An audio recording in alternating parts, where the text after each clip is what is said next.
Assalamualaikum warahmatullahi wabarakatuh. Pengelolaan anggaran pendapatan dan belanja negara atau APBN dapat dianalogikan dengan pengelolaan uang kelas, meskipun dalam skala yang jauh lebih besar dan kompleks.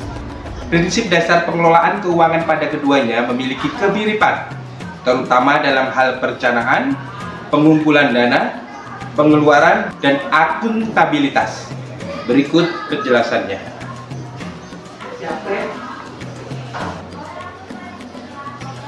Dalam pengelolaan kas kelas, siswa, siswi, dan wali kelas merencanakan penggunaan uang kas untuk berbagai kegiatan kelas. Dalam APBN juga melibatkan perencanaan yang cermat oleh pemerintah. Dalam kas kelas, rencana ini bisa mencakup kegiatan seperti menghias kelas, mengadakan acara kelas, atau menyelenggarakan kebersamaan.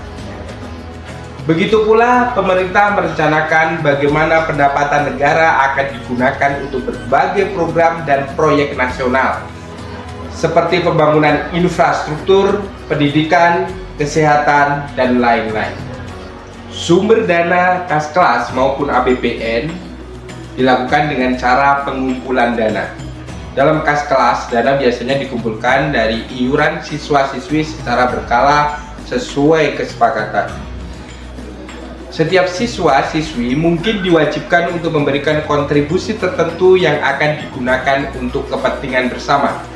Pada tingkat negara, APBN mengumpulkan dana dari berbagai sumber pendapatan seperti pajak, bea cukai, dan penerimaan dari perusahaan negara atau BUMN. Kedua sistem ini mengandalkan kontribusi yang dikumpulkan dari banyak pihak untuk membiayai berbagai kebutuhan yang telah direncanakan. Baik kas kelas maupun APBN mempunyai prioritas pengeluaran. Di dalam kelas, uang kas biasanya digunakan untuk kegiatan yang dianggap penting atau prioritas oleh semua siswa-siswi dan wali kelas. Misalnya, mungkin diputuskan bahwa dana kas digunakan untuk membeli bahan-bahan yang diperlukan untuk kegiatan belajar mengajar sebelum digunakan untuk hal-hal lain. Demikian pula APBN. Dalam pengelolaan APBN, pemerintah menetapkan prioritas pengeluaran, memastikan bahwa kebutuhan mendesak seperti pendidikan, kesehatan, dan keamanan negara dipenuhi terlebih dahulu sebelum mengalokasikan dana untuk hal-hal lain. Selanjutnya, pengelolaan dan akuntabilitas. Pengelolaan kas kelas seringkali melibatkan seorang bendahara kelas yang bertanggung jawab untuk mencatat semua pemasukan dan pengeluaran. Bendahara ini harus transparan dan melaporkan penggunaan dana kepada teman-temannya secara berkala. Dalam pengelolaan APBN, pemerintah juga bertanggung jawab dan transparan dalam penggunaan anggaran negara.